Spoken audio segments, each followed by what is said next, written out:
Hello students, welcome to our today's video. In this video, we'll learn about the lesson Nature of Physical World and Measurement.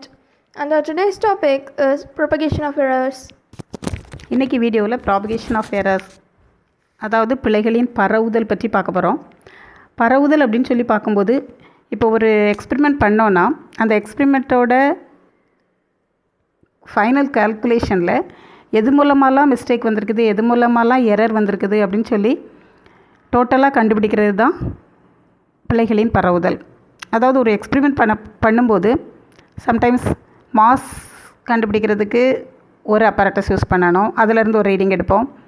Then radius அடுத்த reading, இப்படி வெவ்வேறு இன்ஸ்ட்ருமெண்ட்டை use பண்ணி readings எடுத்து ஃபைனலாக ஒரு கால்குலேஷனுக்குள்ளே கொண்டு போகும்போது வெவ்வேறு வித்தியாசமான ரீடிங்ஸ்லேருந்து வரக்கூடிய இன்ஸ்ட்ருமெண்ட்ஸ்லேருந்து கிடைக்கக்கூடிய ஆன்சரில் எரர் இருந்துச்சுன்னா டோட்டலாக எரர் என்ன செய்யும், அதிகமாகி கிடைக்கும். இதை தான் என்ன சொல்கிறோம், propagation of error. A number of measured quantities may be involved in the final calculation of an experiment.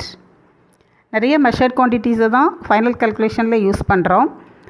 அந்த மெஷர்ட் குவான்டிட்டிஸுக்கு நம்ம டிஃப்ரெண்ட் டைப்ஸ் ஆஃப் இன்ஸ்ட்ருமெண்ட்ஸை யூஸ் பண்ணுறோம். அதில் டேக்கிங் ரீடிங்ஸ், அதில் ரீடிங்ஸ் எடுக்கிறோம். அதில் உள்ள எரர்ஸ் எல்லாம் சேர்த்து ஃபைனல் கால்குலேஷனில் கிடைக்கக்கூடிய எரரை தான் நம்ம என்ன செய்யும், பிழைகளின் பரவுதல் அப்படின்னு சொல்கிறோம்.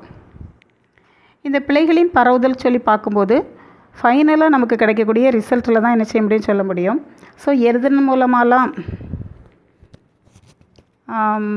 பிழைகள் பரவுது, ப்ராபகேஷன் ஆஃப் எரர் அப்படின்னு சொல்லி பார்க்கும்போது first point, errors in the individual measurements. தனித்தனியாக வெவ்வேறு அளவுகளை மெஷர் பண்ணும்போது அதில் எரர் இருந்தால் லாஸ்ட்டில் எரர் எப்படி இருக்கும், அதிகமாக காணப்படும். அடுத்தது the nature of mathematical operation performed. அதாவது நம்ம யூஸ் பண்ணக்கூடிய mathematical operation, addition, subtraction, multiplication, division, so இப்படிப்பட்டதுலலாம் ப்ராப்ளம்ஸ் வரும்போது எரர் என்ன ஆகுது, பரவி காணப்படுது. அதுதான் தனித்தனியான அளவீடுகளில் ஏற்படக்கூடிய பிழைகள். அடுத்தது கணித செயல்பாடு, கூட்டல், கழித்தல், பெருக்கல், வகுத்தல், இதிலெல்லாம் ஏற்படக்கூடிய பிழைகளெல்லாம் வச்சு தான் இறுதி முடிவு என்ன செய்யும், கிடைக்கும். இதை தான் நம்ம பிழைகளின் பரவுதல்னு சொல்கிறோம். சரி, இதில் 5 விதமாக இதை பார்க்க போகிறோம். ஃபஸ்ட்டு சம் ஆஃப் 2 குவான்டிட்டிஸ், அடுத்து டிஃப்ரென்ஸ், அடுத்து ப்ராடக்ட், மல்டிப்ளிகேஷன், அடுத்து டிவிஷன், அடுத்தது பவர். இப்படி 5 விதமாக இதை நம்ம பார்க்க போகிறோம். First one, error in the sum of 2 quantities. Sum of 2 குவான்டிட்டிஸ்ன்னு சொல்லி பார்க்குறோம்.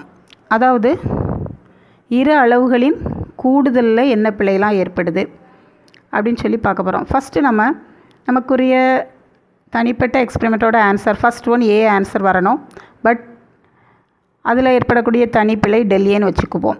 Absolute error del A. பிங்கிற ஆன்சர் வர இடத்துல வரக்கூடிய அப்சல்யூட் எரர்